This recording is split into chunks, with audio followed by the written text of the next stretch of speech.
Bon, bah, je vais me diriger par là, moi. Bon, bah, je vois où c'est rentré. Je me dirige. Là, on est au R. Faut que je trouve le C.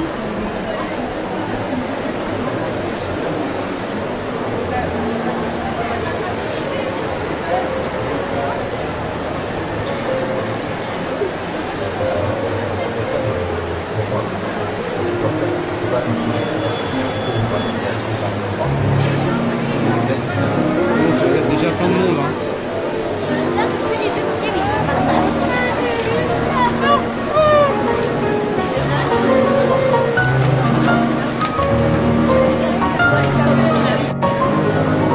Bon, bah, on arrive au L. Hein.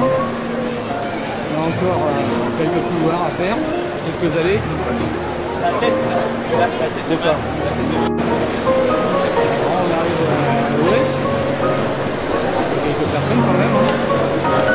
Et on continue à trouver la bonne allée du stand. Là, on arrive au C.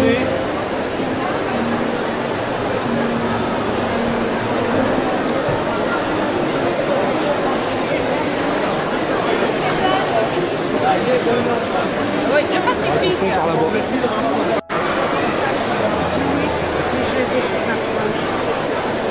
J'ai le quelqu'un que je connais là. Donc, il va arriver aux éditions efficaces.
Les éditions dédicaces. Hein.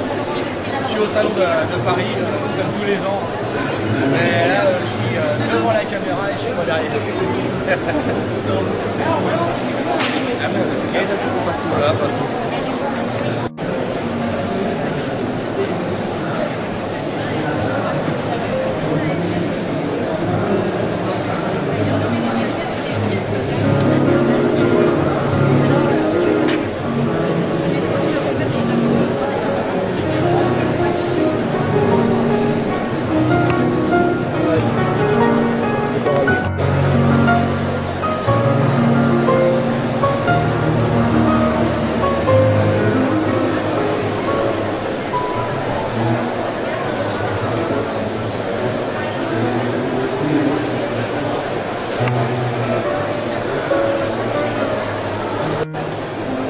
Alors voilà notre ami Richard, le grand pourvoyeur devant le monde, le dégustateur de vin rouge.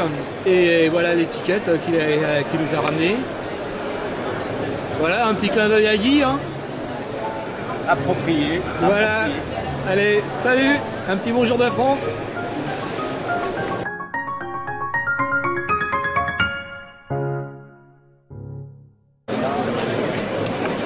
Bon, on est samedi, je sais où je vais à Montsant, mais alors il y a du monde. Hein. Il y a une séance au bout de la nuit. C'est bon les mathématiques? Bon, ça a l'air beaucoup de monde.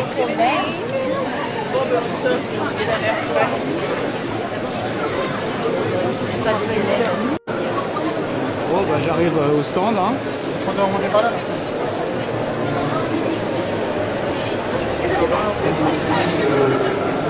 Il y a des personnages connus qui sont déjà qui tiennent le stand. On va leur faire un petit coucou. On fait coucou à la caméra, les petits gars là-bas là. Alors À la vedette.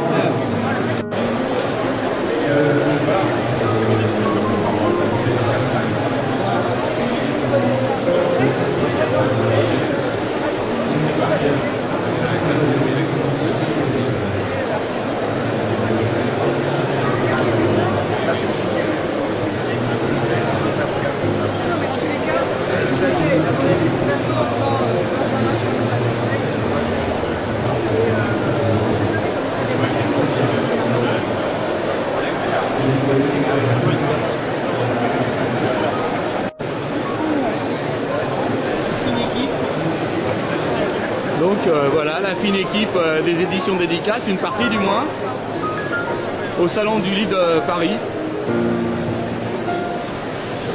Il y a un peu de gens qui passent, mais c'est normal, hein, il y a la foule. Hein. C'est la fréquentation. C'est la foule, hein, allez-y, laissez-vous pas.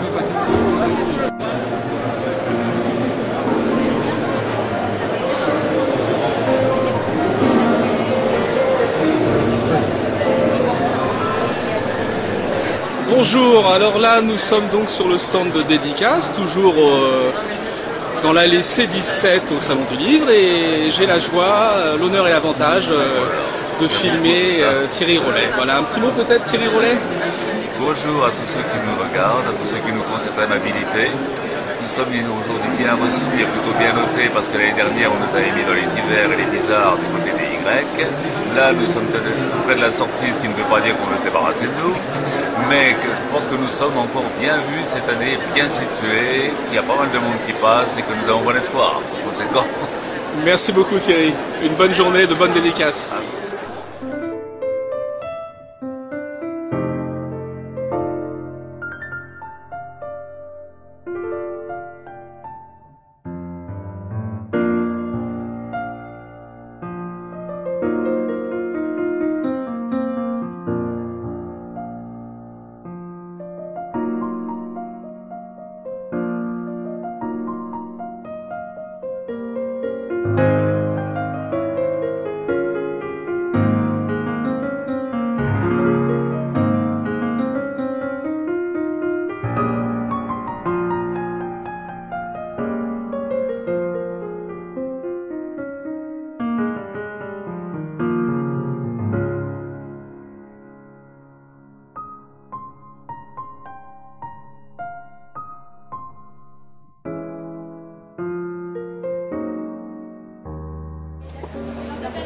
Voilà, c'est la fin de la soirée, de la journée. Et donc le stand des éditions dédicaces est fermé. Et Richard et moi-même sommes prêts à rentrer à la maison. Hein.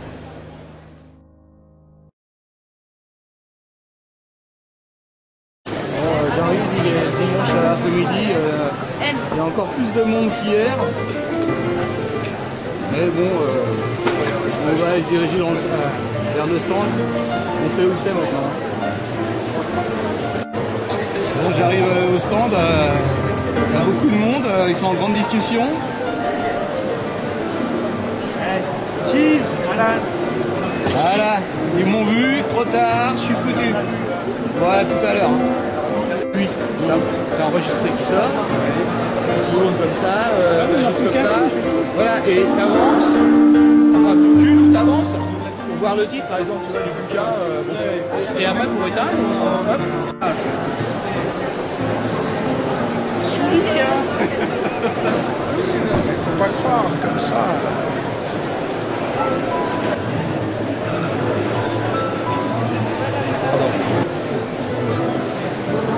C'est parti. T'as pas de contre-jour, c'est parti.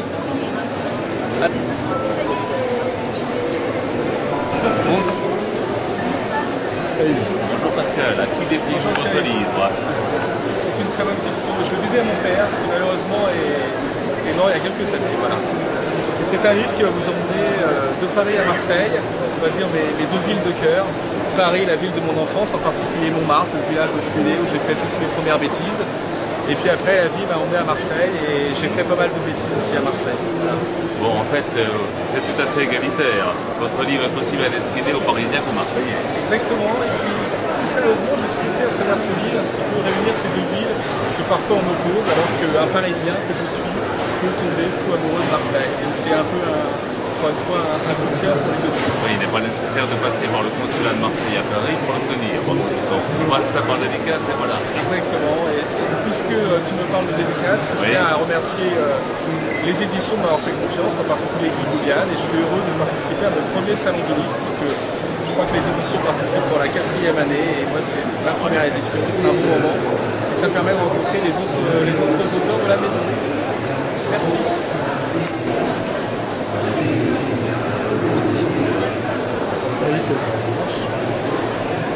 Bonjour Jean-Louis, quelle est juste ta bataille? Ma bataille est celle de Loigny, donc la ville où s'est déroulée cette bataille le 1er décembre 1870. J'ai situé l'action dans le château de Villefrévaux, qui est situé à 2 km du bourg de Loigny-la-Bataille. Et donc les Prussiens avaient transformé cette vieille maison monstroise, comme il en existe peu, en hôpital des campagnes. Et donc il y a eu beaucoup de blessés, de morts, de malades qui sont passés sur 48 heures dans ce château. En plein territoire occupé. C'est en plein territoire occupé, puisque c'est après la bataille de Sedan, les Prussiens avaient envahi la France et Orléans était envahi à ce moment-là, et donc il a été constitué l'armée de la Loire qui a essayé de dégoûter de France, mais ça n'a pas été fait ce jour-là, puisque le 1er décembre, les positions du soir étaient exactement identiques à celles du matin. C'est une bataille qui n'a pas servi à grand-chose, malheureusement, si ce n'est à casser la jambe de Sonis, qui était à la tête de l'armée des Zouaves pontificaux. Et il en reste encore un monument sur la commune. Eh bien, nous espérons que ton livre puisse avoir à ces deux gens de façon à l'aide. Eh bien, merci beaucoup. Et je remercie également Guy Bouliane et les éditions dédicaces, et également Thierry Rollet, qui est mon correcteur, d'avoir publié ce livre. Et je souhaite bon vent aux éditions dédicaces et aux éditions du Basque d'Or.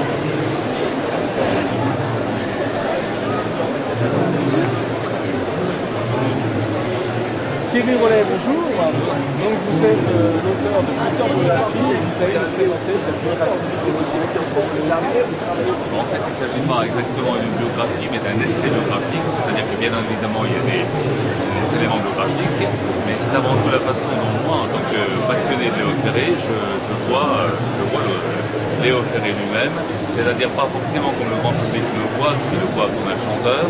Léo Ferré voulait être reconnu avant tout comme compositeur de musique et de mots.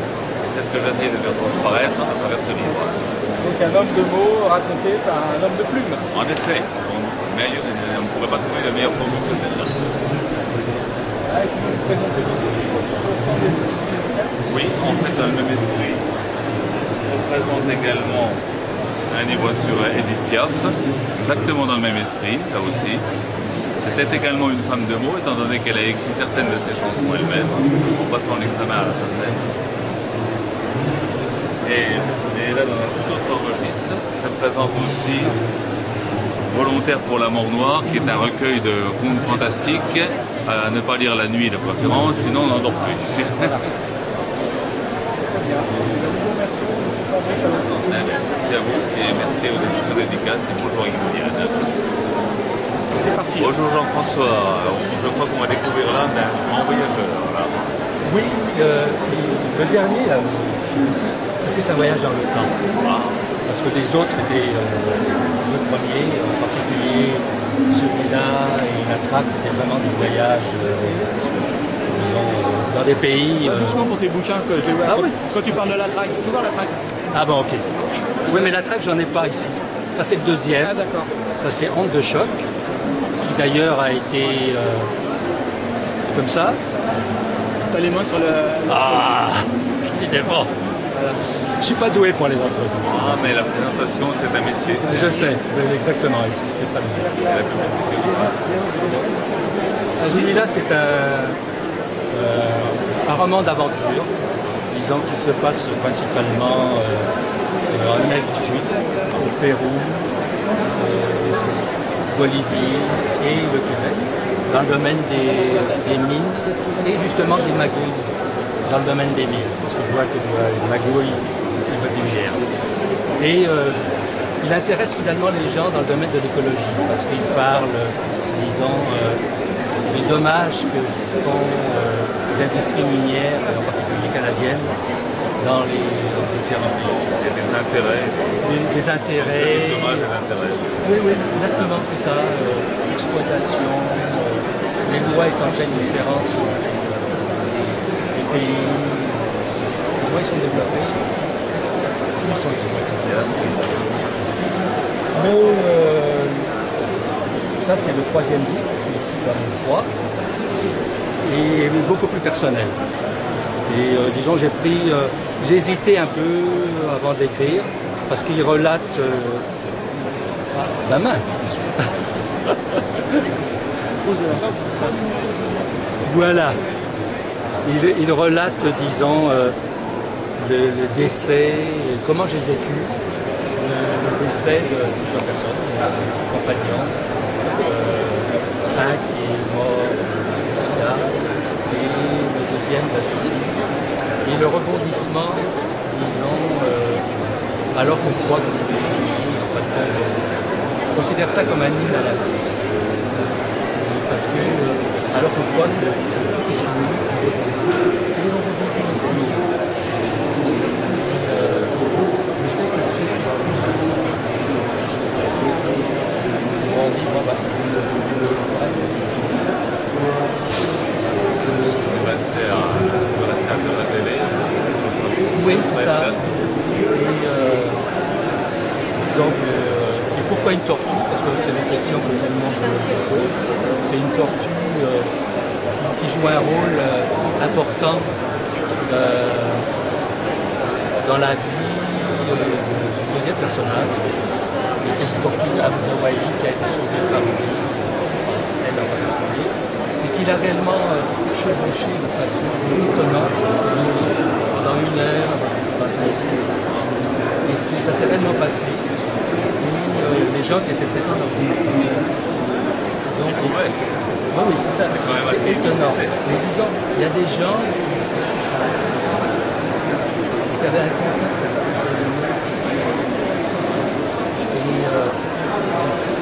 J'ai vécu ça plusieurs fois, pas moi personnellement, la personne interprète.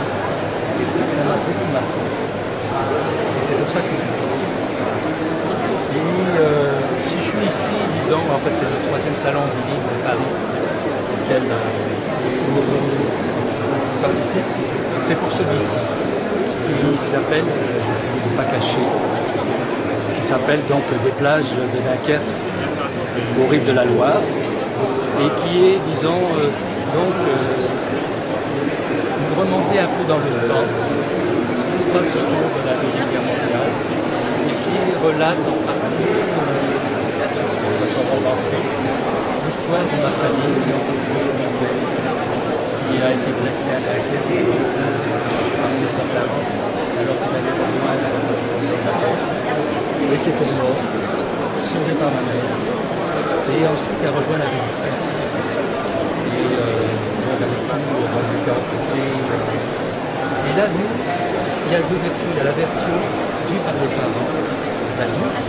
Moi, j'étais vraiment petit. Et j'ai un souvenir fantastique de la version. Parce qu'on nous cachait tout cet aspect-là. Il n'y avait pas de temps. Il n'y avait pas vraiment de faire. C'est que plus tard que j'ai réalisé tout ça, mon frère, ma soeur, je m'a mis au courant de certaines choses qui s'est passées, que j'ai appris parce que je n'étais pas au courant du rôle que mon père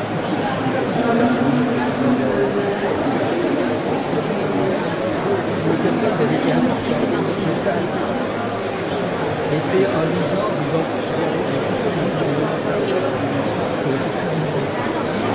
son décès, j'ai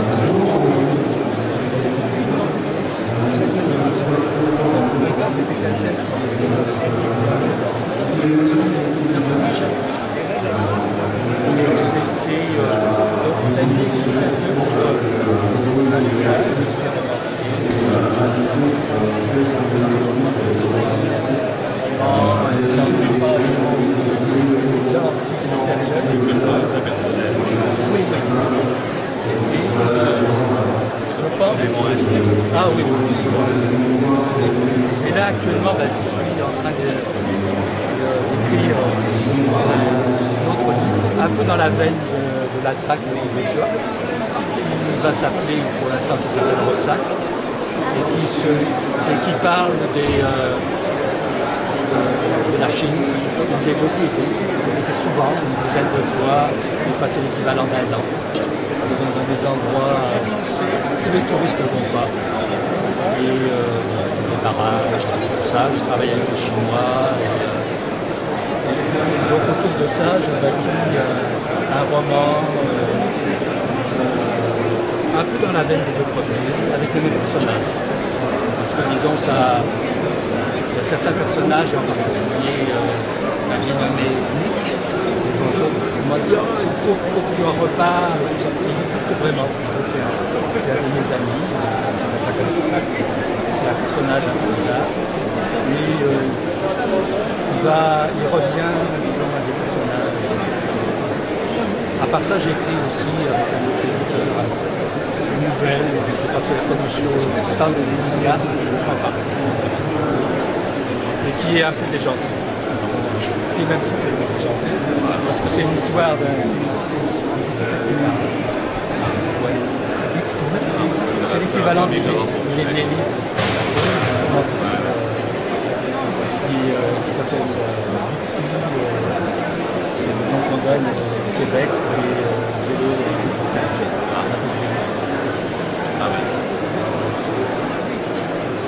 Bon, et c'est tout ce que j'ai à dire. Je ne sais pas si j'ai parlé assez fort, parce que j'ai une façon de... Ah ouais. Parce que je suis sourd d'une oreille, alors c'est pratique pour eux, mais mon niveau de voix par moment est déplorable. Ah oui, je voulais dire aussi, c'est que c'est Thierry qui a corrigé ce livre-là. Je ne sais pas comment ça. Comment je l'ai trouvé? D'abord parce que tu l'as envoyé, donc je l'ai trouvé facilement. Ensuite, je l'ai beaucoup précis, exact. En effet, ça a été un très bon livre. Magali, bonjour. Bonjour. Je crois que c'est ton premier salon du livre. Le premier salon du livre en Paris.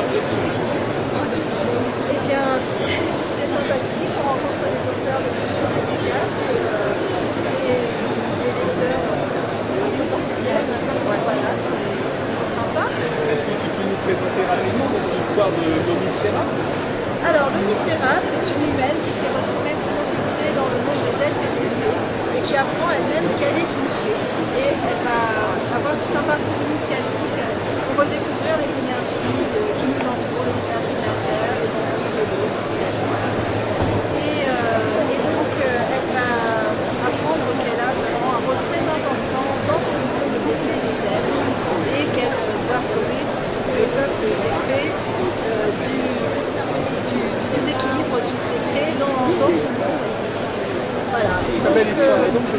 que tu nous proposes ici le deuxième tome.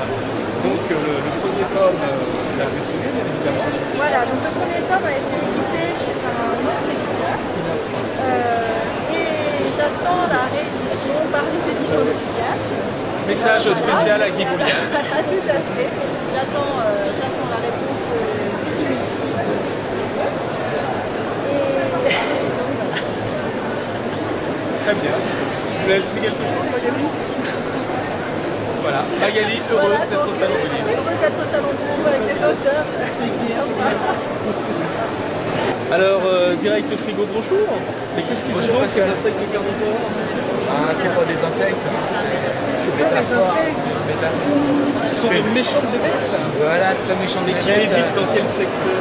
À deux pattes, qui l'évitent dans la justice, dans les magouilles immobilières, surtout dans l'immobilier, quoi.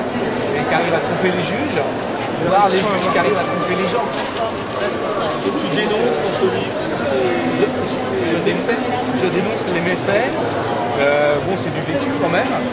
Et je dénonce les méfaits des mafias politico-mafieuses qui travaillent dans l'immobilier, qui trompent les juges jusqu'au Conseil d'État avec des faux documents, faux témoignages.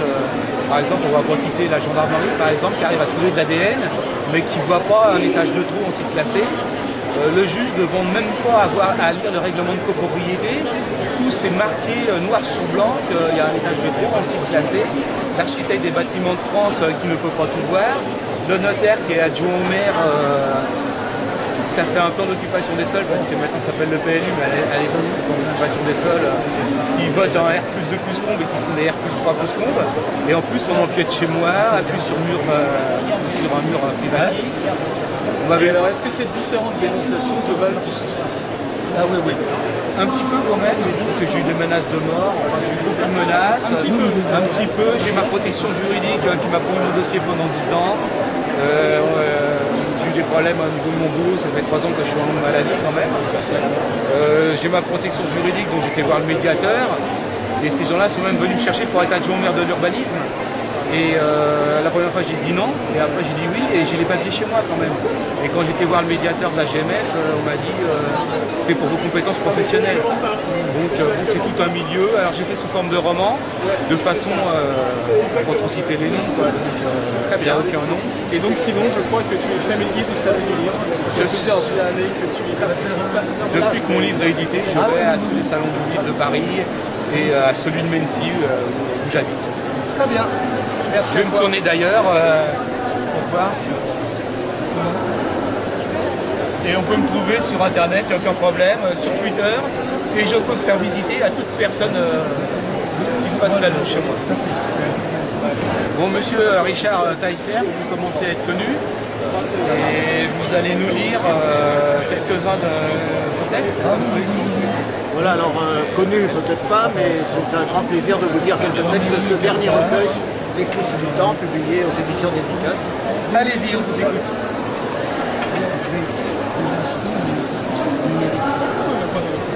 Voyageurs, pourquoi donc aller si loin? L'ivresse venue que chacun s'en accorde, comme plume de pan sur un chapeau de paille. On dit que l'homme n'est satisfait que s'il épuise sa marche, et se retourne toujours sur le chantier d'où il vient. On a gardé son accent, mais la tape a blanchi. Dans les rues du village, on lorgne le passant, mais nul ne vous remarque. Parfois, quelqu'un de votre âge vous interroge en riant. « D'où venez-vous, monsieur ?» Toujours plus loin sur cette route qui n'a ni fin ni commencement. Tu sais, mais pas encore, que tout viendra à son heure. La saison de nouveau va changer. L'hirondelle fuit déjà vers un autre horizon. À quoi bon cahoter de mal en peine à travers les vastes carrefours et les sombres ruelles? L'exilé ne renonce jamais au retour. Je m'en remets à toi, d'un bout du monde à l'autre, depuis ce lointain barbare, mon corps tout près du tien. Où seras-tu ce soir, à l'instant même où le vent du printemps écume l'herbe rebelle de l'immense prairie? Je fermerai les yeux. Il n'y a rien de plus simple. Un jour de parfaite lucidité, ni proche ni trop loin de toi. étranger à mon propre espace, dans ces instants de crépuscule et de lassitude intérieure, somnambule à toutes ces contraintes inachevées, avec pour seul inventaire ton visage pour unique paysage. Bon, bah, merci Richard. Voilà, merci de votre écoute, chers amis.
En pleine dédicace. Hein. Ah ben je vous ai...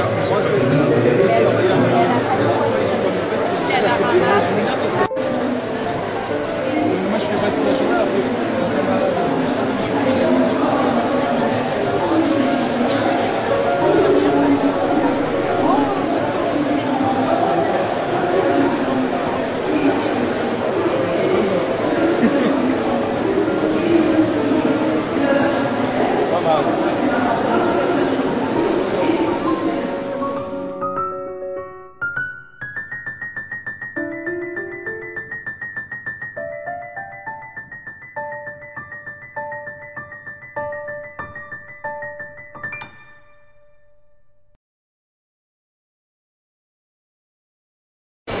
Bon bah voilà, le salon du livre se finit. Il reste plus que moi et Richard, on est en train de remballer. Donc il reste quelques cartons encore à remplir.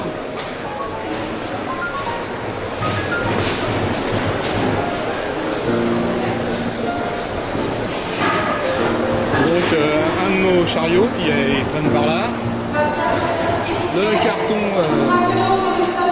où on met tout ce qui est secrétariat. Et l'autre chariot.